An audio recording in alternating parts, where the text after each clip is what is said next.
Naamoy mo na ba yung kinabukasan mo, Mark? Ako amoy ko na. So, ilubog na natin sila. Para mga ex natin. Ilubog na natin sa limo. Ay ko magpawad din. Isa pa. Ubusin ko na kaya. Huwag na. Pasensya ko na mauubos. Wasak, guys! Umawasak na rin ba kayo? Ayaw iniisip ng wasak. Ako ha, minded kayo ha. So, ika-clarify ko lang, yung wasak kasi, di ba, lahat naman tayo talaga nawasak na. Ang importante is lagi natin binubuo, paulit-ulit, gusto rin natin para maging better, di ba? Ito na naman tayo sa another episode natin ng vlogging. For today, not for today pala. Tonight na! So, magluto na tayo ng dinner. Samahan niyo ako, ha? Okay? So ano guys, ito na, nagpipito na tayo ng Imelda. Yan yung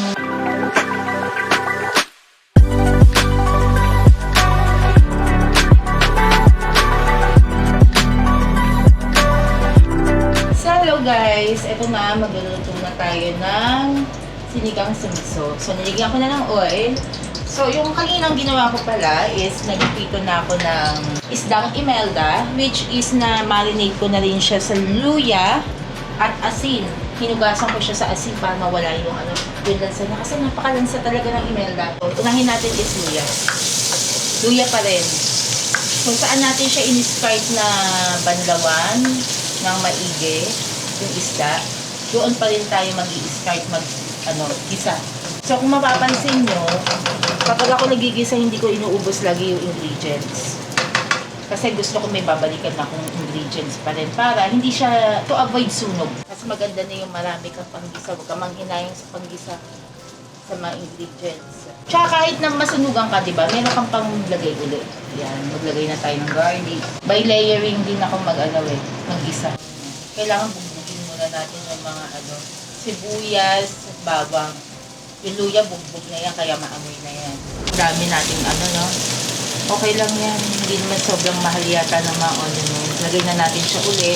Lagay na natin lahat, sabay-sabay na natin.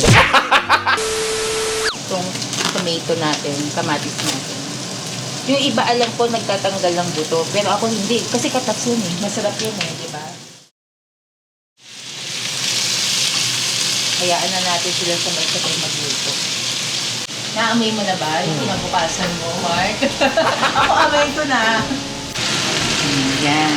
Hayaan mo na natin siyang tumatas, guys. So, ayan na. Ito naman susunod natin, guys. Ito ang pinaka-importante sa lahat. Huwag niyo kakalimutan to, ha. Kasi ako nakalimutan ko. Kinat lang namin, guys. So, ito. Lagyan na natin. So, ito na. Dinugulo ko na yung miso. Nisusuntok na pala. Ayan. Nalagyan na natin ng water. So, ito yung water na nagpanggap na vodka. Hindi ito totoo. Joke lang yan. Mahilig lang siya magpanggap. Pero tubig siya. So, kayo matakot.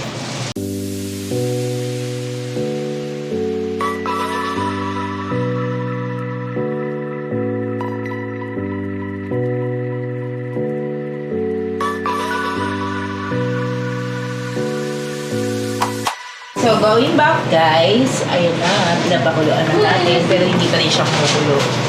So, bago pa siya kumulo, lagyan na natin ito. Sinigang sa miso. Yan ang aking kaagapay sa masarap na miso. Pwede din naman sinigang mix lang. Actually, meron din ako dito para pagkakinulang ko. Kasi ako yung tipo ng pag sinabi sinigang, kailangan sinigang talaga. Ayoko yung nag-pretend na sinigang lang. Yung hindi masyadong maasim. Para ano pa sinabi mong sinigang, di ba? Gusto ko yung talagang parang mahuhulog na yung panga mo sa sobrang asim. Yung mangingisay na yung buto ng panga mo. Ganyan.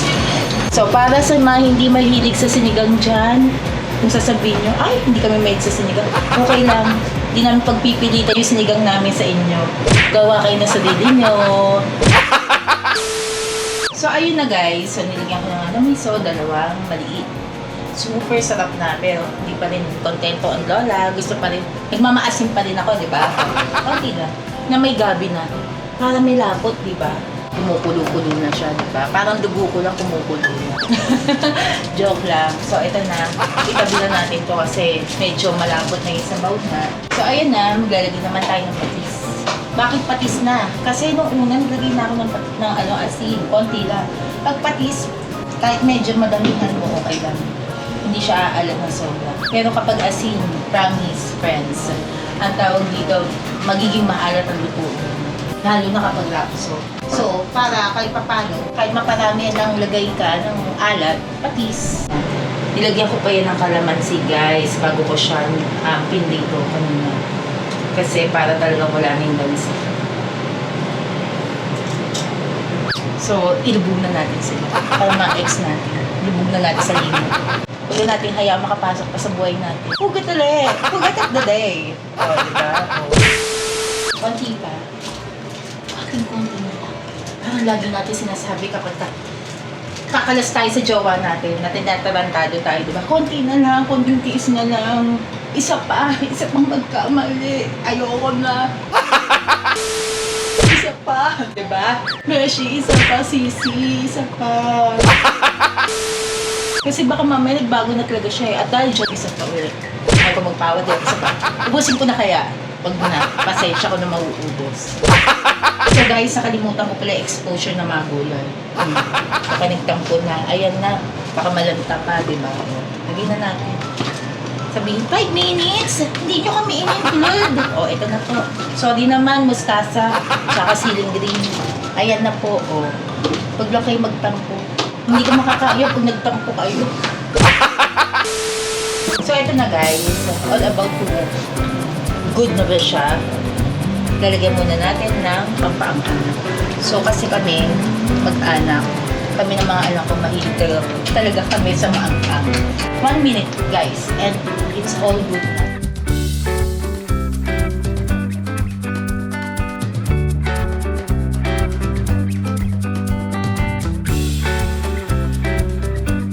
So, ito na. Kakain na kami, guys. Tikiman time. At yung guest natin ngayon, di syempre yung cameraman ko.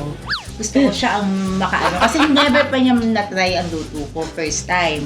Tikiman time! Ako naman ang magiging camera girl! Okay, ikaw muna mauna, Mark. Nadurog na sila. Oh, ayan, nadurog na. Okay lang yan. Still a fish. Tapos, Hindi naman magiging fishball yun. So, ayan na yung sili. cheers guys. Hindi nagalaw yung kanina eh. Yeah. Sobrang sarap guys. Parang hindi naman totoo. So, ayun na guys. Tapos na tayo. And nakakain na si Mark. Nakakain na rin ako. Hindi na lang namin napakita. So, ayun na. Nandito na rin tong makulit na kuting na to. Yan. Nakikikulit na sa gusto niyang pagkain.